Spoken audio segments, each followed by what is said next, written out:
अब हम चलेंगे रितिका राठौड़ जी की तरफ, जो कि यूनिवर्स पब्लिक स्कूल चलाती हैं। नमस्कार सभी को।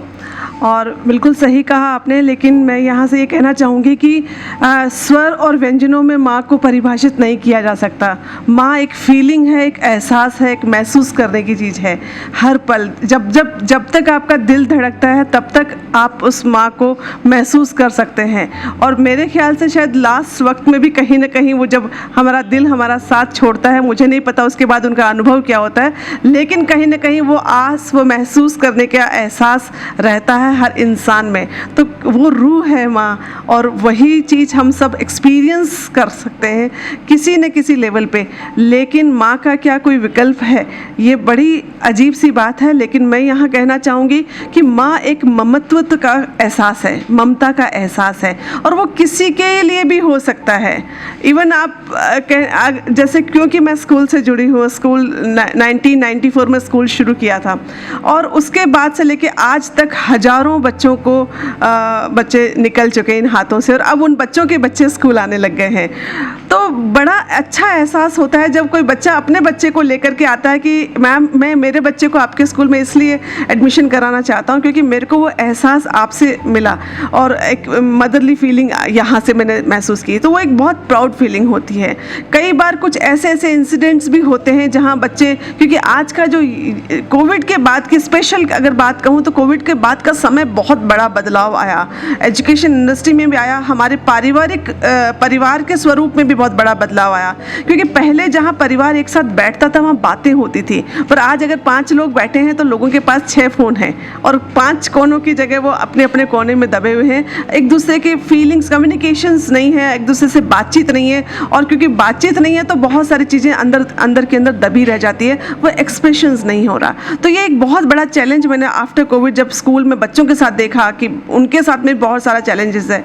और उसके बाद जो सेकेंड चैलेंज देखा कि वर्किंग वुमेन्स, पहले हमारे यहाँ एक पूरे परिवार एक साथ रहते थे और सबके अपने अपने काम थे, लेकिन जहाँ पे आज एकल परिवारों का स्वरूप सामने आ रहा है, और वहाँ पर भी मम्मी और पापा 2 हैं और वो भी दोनों वर्किंग हैं, तो उन बच्चों के लिए भी बड़ा मुश्किल होता है कि वो शाम को इंतज़ार करते हैं, और अगर हम अपने ऑफिस के स्ट्रेस लेकर के घर जाते हैं तो वहाँ पे कई बार बहुत अजीब सी विकट सी स्थिति हो जाती है।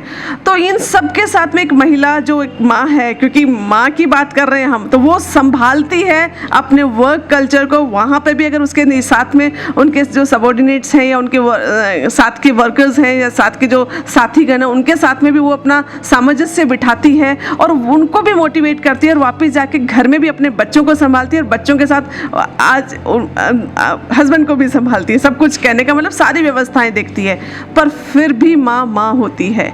ये सब कुछ करने के बाद में भी अगर शिकन बच्चे की बात आए तो उसकी सारी थकान, दिन भर की सारी थकान दूर हो जाती है। क्यों? क्योंकि ये एहसास है वो। आज मुझे याद है जब मेरे पहले बेटी हुई, और उस वक्त जो आपने कहा कि क्या माँ का कोई विकल्प नहीं हो सकता, उस पर मैं कहना चाहूँगी कि जब मैं लेबर पेन में थी और मेरे मुंह से मेरी माँ का नाम निकला और मेरी सास ने मेरे सिर पे हाथ रख के बोला, नहीं अभी माँ को याद नहीं करना, उसको बहुत पीड़ा होगी और तुम्हारी पीड़ा भी तकलीफ होगी, तुम चिंता मत करो, मैं हूँ तुम्हारे साथ, डरो मत, बस पुश करो। आप सोचिए वो एक सिचुएशन मेरे लिए, मेरे ज़िंदगी में वो एक सेंटेंस मेरी सास का मुझे आज भी याद दिलाता है, मेरे रोंगटे खड़े हो जाते हैं। तो फैक्ट है कि उस दिन एहसास हुआ कि मेरी माँ को, क्यों, मैंने पूछा बाद में कि ऐसा क्यों, क्योंकि जब तुम हुई होगी तो इतनी पीड़ा तुमने भी अपनी माँ को दी होगी, इसलिए उस पीड़ा के टाइम अपनी माँ को याद नहीं करना, इस टाइम आपको देखना है। तो सास भी कहीं ना कहीं माँ का विकल्प ही होती है।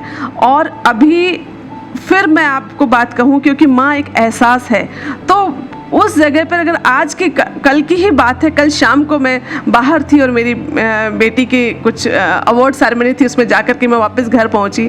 मेरे फादर इन लॉ 95 ईयर्स के हैं, अभी वो बेड पे हैं, और आप देखिए कि जब मैंने आकर के उनके सर पे हाथ रखा, एंड ही सेड, मुझे ऐसे लगा मेरी माँ आ गई।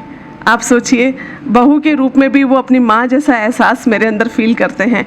तो बिल्कुल फैक्ट है, आप कभी कई बार आप अपने पिता के साथ में भी वो चीज़ें महसूस कर पाएंगे जब वो उनकी ममता आपको रिसीव होगी। तो बिल्कुल ऐसा नहीं है, being a teacher, being a बहू हम कह सकते हैं, लेकिन फिर भी मैं कहूँगी कि 26 लेटर्स माँ को कभी डिस्क्राइब नहीं कर सकते। माँ एक बहुत बड़ा एहसास है जिसको शब्दों में बयां करना नामुमकिन है। इसको महसूस करके ही हम सब महसूस कर सकते हैं कि क्या है माँ, और हम सब की लाइफ में माँ की जगह सच में कोई नहीं ले सकता, लेकिन जिसने वो माँ का एहसास दिया वो भी माँ से कम नहीं है। Thank you.